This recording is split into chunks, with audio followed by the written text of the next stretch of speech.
Hey violinists, in today's video, we're going to be talking about the left hand and a specific problem that I see in beginners all the time. Stick around to the end of the video. If you're a beginner violinist, you are probably experiencing a lot of tension in that left hand, such as this.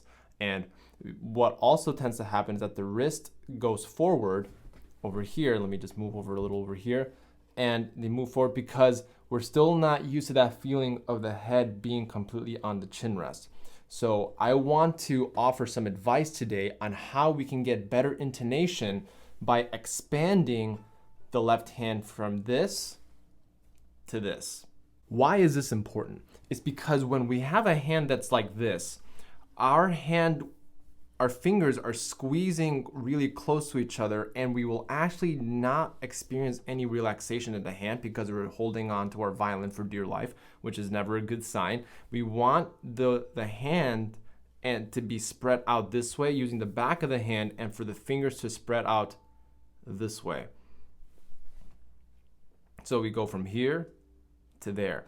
And for a lot of my beginner students, I spend a lot of time on this in the very beginning because it's really hard to go from here to there when the student has been playing the violin for maybe 3 or 4 years. It's very hard to make that adjustment. So I really make a conscious effort of having this hand really straight and having the finger spread out. Because check this out, if I'm gonna be playing a scale going up, my fingers are slightly spaced out, as you can see here. What will happen is if I bring the fingers close together, you notice how my hand moves back a little bit if I'm squeezing, and I play. I'm still playing those notes, but it's slightly out of tune, as you can probably hear on the video based on what I just played. So that is one thing that I encourage you to do, is to spread that hand out, spread the fingers out so that your fingers are ready to go when they need to be played. That's very important, because if I'm playing here, my fourth finger also, because the fourth finger is the clumsiest, I want that space between the third finger and the fourth finger. I find that once I spread the third and fourth finger out, then the rest of my hand kind of falls into place. If my first and third finger and fourth finger are really cramped together, I notice that in many of my beginner students, they go from here to there because they're just afraid of dropping the violin. And that's a normal feeling. And to hold the violin, as a review for a lot of you who are in this community, and for those of you who are not involved in this community, I like to talk about the violin shelf. And this violin shelf happens approximately right below this knuckle here. And that is where the fingerboard touches. So we see how we have this line crease on our hand. It's slightly above that, and that is where that violin shelf is. So once we've established that violin shelf, I like to keep the hand nice and open. The one adjustment I make is to bring the wrist slightly in so that the pinky is over the fingerboard. Augustin Heidlich does this very, very well. He's a German violinist. He tours around the world. He performs all around the world. And he is a prime example of how to keep that hand nice and solid. Down the road, there will be many benefits that you will have when you focus on this left hand for a long time. Because if I'm playing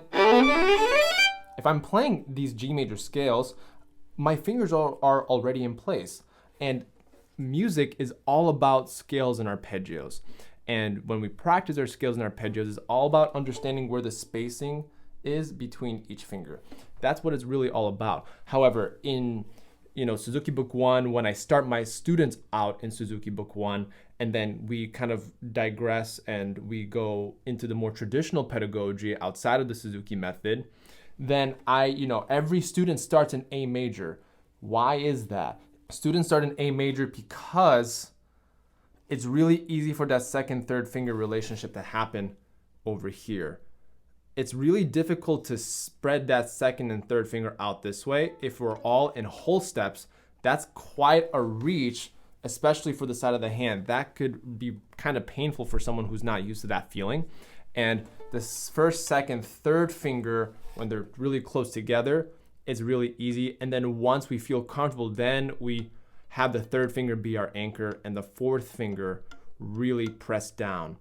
And just as a side note, when we're working on the spacing of the fingers, the pinky is the only exception that we have a flat pinky. If we do a pinky, like a curvy pinky, we're only using a small bit of the fingertip because obviously the pinky is a smaller finger. As a result, the pinky on the pinky pad accomplishes better intonation and just more security of that intonation. So if I'm playing, you know, that fourth finger is in tune with my open E, which is exactly what I want. And I can use the same exact spacing on all the strings, on E string, A string, D string, and G string. So let's try that once. I'm gonna try on the E string. And I'm gonna go from this angle so that you can see the spacing of the fingers. Now on the A string. Now on the D string. Now on the G string. So what should you take out of this video? What you should take out of this video is the spacing of the left hand. Once you have the spacing of the left hand, it'll be much easier for you to accomplish good intonation, relaxation of the left hand, and you'll get a better sense of how to place the fingers on the fingerboard. Because I feel like oftentimes we teach our beginners fingertips, right? And they really take the fingertip literally, but it's a combination of both. It's kind of like fingertip-ish, but we're using a little bit of that finger pad, not this, but a little bit that. And you see how this, it's gonna be very difficult, but you see how this finger box is flat and not at a curve? That is what we want, and we want that on all our fingers. Of course, it's not gonna be possible with the pinky, but that is one way for you to accomplish relaxation in the left hand and achieving good intonation. I hope this video was helpful for you. Again, my name is Eric. I'm a violinist. I do a lot of violin content and violin tutorials on this channel to help you become a better violinist. If you haven't done so already, please hit the like button and leave a comment down below. What are some left hand tips if you're a teacher that you like to address to your students, or if you're having any other left hand issues? I want to get this conversation going down in the comments section. And if you're not subscribed already, I appreciate it if you subscribe, hit the bell notifications so that you get notified for when new videos come out. It is my job to help you become a better violinist through these videos. Also, if you want to check out some other violin videos on this channel, I'm going to leave videos over here and right over here for you to take a look at. Thanks so much, and I'll see you in the next video.